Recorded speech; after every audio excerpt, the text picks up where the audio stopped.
इस बार के महाकुंभ में अनेकों आश्चर्यजनक घटनाएं हुई हैं।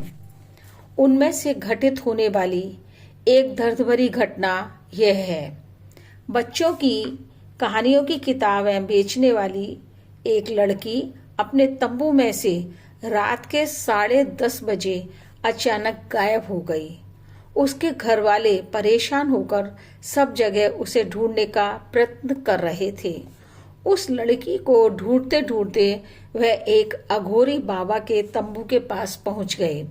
यह अघोरी बाबा अपने शिष्यों के साथ कुंभ में रुके हुए थे। जब लड़की के घर वाले तंबू के पास पहुंचे, उन्होंने देखा एक नौजवान अघोरी अमित लड़की का हाथ पकड़कर आते हुए दिख रहा था। जब लड़की के घर वालों ने देखा तो बहुत नाराज हुए और जोर जोर से चिल्लाने लगे। उन लोगों का शोर सुनकर अघोरी बाबा अपने शिष्यों के साथ बाहर आए। उन्होंने देखा कि एक अघोरी जो लड़की का हाथ पकड़े हुए है वह उन्हीं का शिष्य अमित है। यह देख अघोरी बाबा को बहुत गुस्सा आया और सोचने लगे कि आखिर यह क्या हो रहा है। कुंभ मेला होने से 1-2 दिन पहले ही सभी अघोरी नागा बाबा लोग अपने रहने की व्यवस्था कर लेते हैं। इसी कारण यह अघोरी बाबा भी अपने शिष्यों के साथ एक दिन पहले ही अपना बड़ा सा तंबू लगाकर अपने रहने की व्यवस्था कर चुके थे। कुंभ मेले में आस्था, भक्ति और श्रद्धा के कारण बहुत लोग सेवा करते हैं, जिसमें चाय, बिस्किट, ब्रेड आदि मुफ्त में बांटते रहते हैं। इसमें भी एक व्यक्ति पहले दिन शाम को फ्री में चाय बांट रहा था। अघोरी बाबा ने अपने शिष्य अमित को चाय लाने को कहा। अमित चाय लेने के लिए गया। भीड़ अधिक होने के कारण थोड़ी दूर खड़ा हो सोचने लगा कि भीड़ कम होने पर चाय लेने जाएगा। इसी बीच एक लड़की जो किताबें बेच रही थी चाय लेकर बाहर आ जाती है। अमित उस लड़की की तरफ देखता है, परंतु लड़की को बुरा लगता है कि वह उसको ऐसे क्यों देख रहा है। सोचती हुई दूसरी तरफ निकल जाती है। लड़की ने एक कोने में खड़े होकर चाय खत्म की और फिर दोबारा लाइन में खड़ी हो गई। यह देखकर अमित को हंसी आई, क्योंकि वह लड़की बार बार चाय पी रही थी। उसके मन में एक सवाल बार बार रह रहकर उठ रहा था कि यह लड़की क्यों बार बार इतनी चाय पी रही है। जब उसने तीसरी बार चाय ली तो अमित और उसकी नजर एक दूसरे से मिल गई। लड़की झेप गई और चुपचाप उस स्थान से चली गई। अमित ने भी चाय उठाई और वहां से अपने तंबू में आ गया। लेकिन 10:30 बजे रात को वह लड़की न जाने कहाँ गायब हो गई। उसका परिवार उसको ढूंढते ढूंढते अघोरी बाबा के तंबू में पहुंचा था और उस स्थान पर अपनी लड़की को अमित के साथ देखा। लड़की के घर वाले तथा बाबा यह जानना चाहते थे कि चक्कर क्या है। अमित लड़की का हाथ क्यों पकड़े हुए था, उसको वहां कहाँ ले जाना चाहता था, उसने ऐसा क्यों किया। अमित अपने तंबू में आकर सोने लगा, लेकिन सोते सोते उसके दिमाग में बार बार उस लड़की का हंसता चेहरा ध्यान आ रहा था। अमित क्योंकि उसके बारे में सोच ही जा रहा था, इसलिए उसको नींद भी नहीं आ रही थी।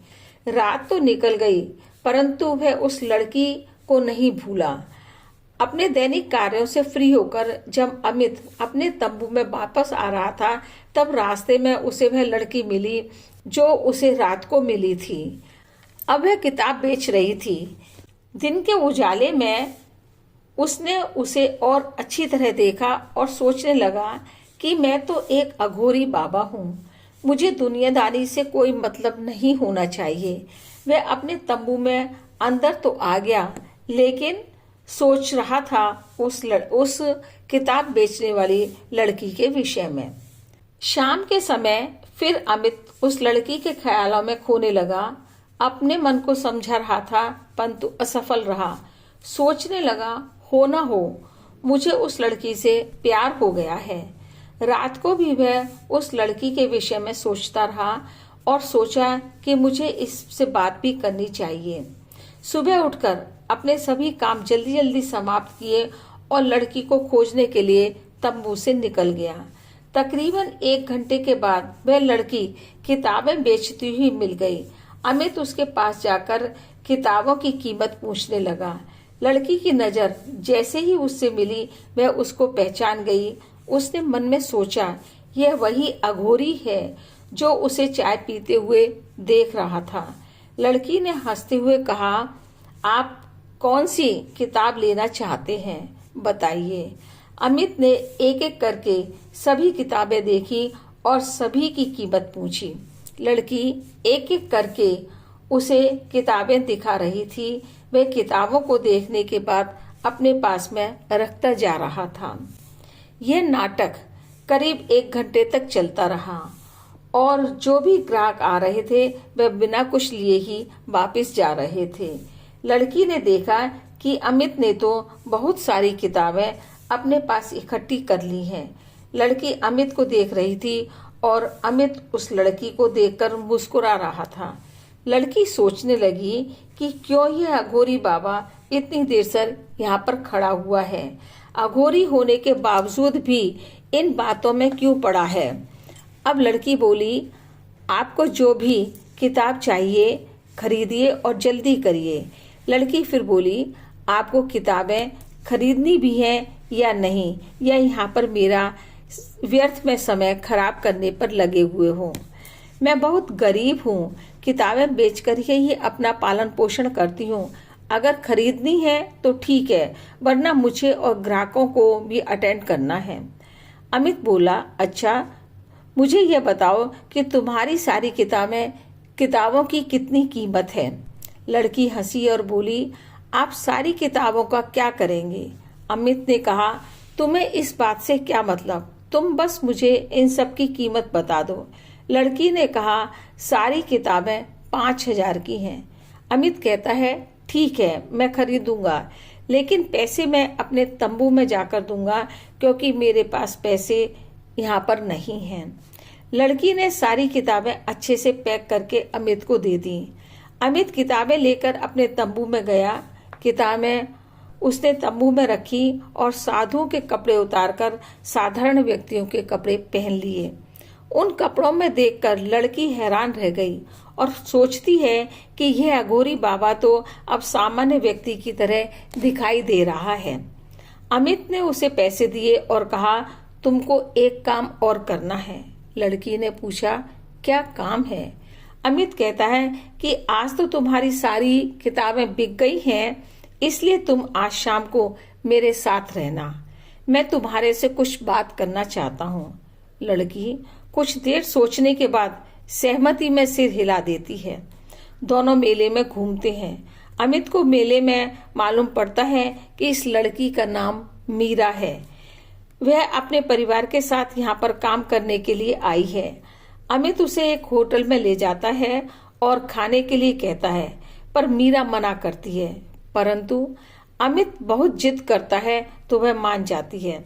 दोनों खाना खाने के बाद मेले में घूमते हैं। दोनों एक दूसरे के विषय में अनेकों सवाल अपने मन में लिए हुए थे।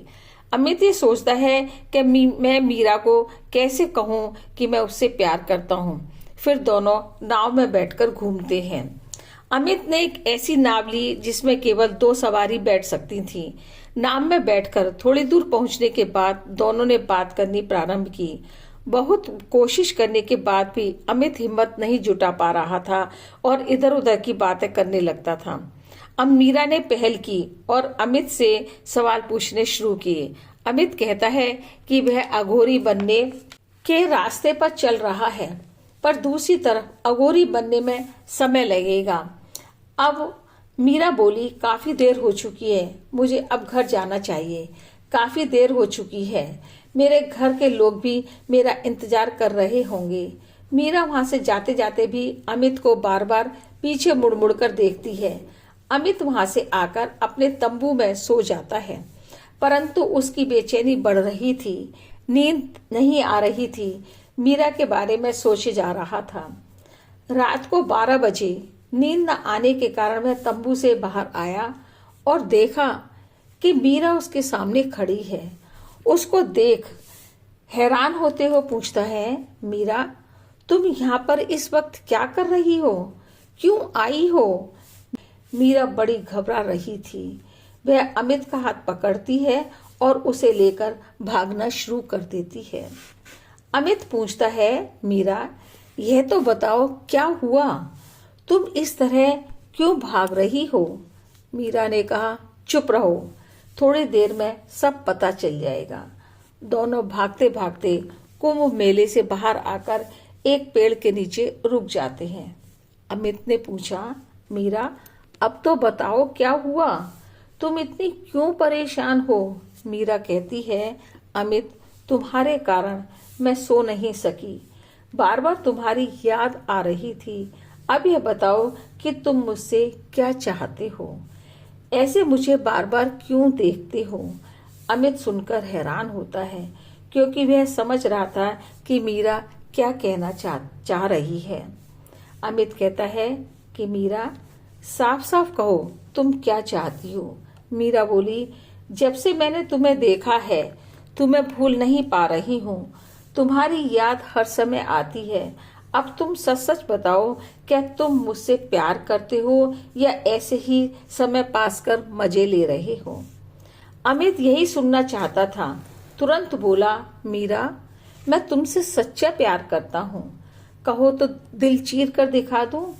तुम्हारे इर्द गिर्द घूमना अच्छा लगता है, तुम्हारी सारी किताबें भी तुम्हारे साथ समय बिताने के लिए खरीदी। मीरा ने कहा, तुम तो एक अघोरी हो, क्या अघोरी यह सब कर सकते हैं? अमित कहता है, मीरा मैं यह तो नहीं जानता, लेकिन यह सत्य है कि मैं तुमसे प्यार करता हूँ। अब मैं तुम्हारे बिना नहीं रह पाऊंगा। मीरा पूछती है, क्या तुम जिंदगी भर मेरा साथ दोगे? अमित कहता है, हाँ मैं दूंगा। दोनों उस स्थान से कुंभ में वापस आ जाते हैं। अमित रास्ते में मीरा का हाथ पकड़कर चल रहा था। रात होने के कारण अब भीड़ भी कम हो गई थी, बहुत ही कम लोग इधर उधर घूम रहे थे। दूसरी तरफ जब मीरा के घर वाले मीरा को तंबू में नहीं पाते हैं तो इधर उधर ढूंढने का प्रयास करते हैं। खोजते खोजते उस तंबू पर पहुंच गए जहां पर अमित रुका हुआ था। दूसरी तरफ से अमित और मीरा दोनों एक दूसरे का हाथ पकड़ आ रहे थे। मीरा को देखकर घर वाले गुस्से में चिल्लाते हैं और अमित को भला बुरा कहते हैं। उनकी आवाज सुनकर और अघोरी बाबा भी अपने तंबुओं से बाहर आ जाते हैं। अमित के गुरुजी ने अमित का यह व्यवहार देखा तो वह भी उस पर नाराज होते हैं। गुरुजी ने सबको शांत करते हुए मीरा के घर वालों को समझाकर मीरा उनके साथ भेज दी। गुरुजी ने अमित से कहा, यह क्या कर रहा था तू? एक अघोरी होकर ऐसा करेगा तो कितनी बदनामी होगी। तुम्हें ऐसा करने से पहले सोचना चाहिए। यह सुनकर अमित रोते हुए गुरुजी से माफी मांगने लगा और कहने लगा, मैं उस लड़की से सच्चा प्यार करता हूँ और उसके साथ जिंदगी भर रहना चाहता हूँ। मैं अब उसके बिना नहीं रह सकता हूँ। यह सुनकर गुरुजी अचंभित होते हुए बोले, अमित तुम तो एक अघोरी बनने की राह पर चल रहे हो। क्या हो गया जो उस लड़की से प्यार करने लगे हो? अमित बोला, गुरुजी मुझे नहीं मालूम यह सब कैसे हो गया, बस मैं तो यह जानता हूँ कि इसके बिना नहीं रह सकता हूँ। गुरुजी ने कहा, इसलिए ही मैंने तुम्हें अभी तक पूरी तरह अघोरी नहीं बनाया था, क्योंकि मुझे लगता था कि तुम्हारा दिल कहीं ना कहीं जरूर अटक जाएगा। गुरुजी बोले, कोई बात नहीं बेटा, चिंता मत करो, मैं तुम्हारे पिताजी से बात करके इस लड़की से शादी करवाने की कोशिश करता हूँ। यह सुनकर अमित खुश हुआ। गुरुजी ने कहा, बेटा मैं तेरे पिताजी से पहले बात करता हूँ, फिर मीरा के घर वालों से बात करेंगे। गुरुजी ने अमित के पिताजी को पूरी बात बताई। अमित करोड़पति घर का लड़का था। उसे किसी लड़की ने प्यार में धोखा दिया था, जिसके कारण वह घर से अघोरी बनने को निकल गया था। अमित के पिताजी को जब यह मालूम हुआ कि अमित किसी लड़की से प्यार करता है और उसी से शादी करना चाहता है, तो अमित के पिताजी न नुकुर करने के बाद मान गए। 2 घंटे के पश्चात अमित के पिताजी वहां पर पहुंच गए और अमित को बोले, तूने किताब बेचने वाली लड़की पसंद की है, क्या वह तेरे लायक है? पर गुरुजी ने समझाते हुए कहा, अगर आप ऐसा करेंगे तो यह लड़का फिर अघोरी बनने की राह पर निकल जाएगा, हमें इसका साथ देना चाहिए।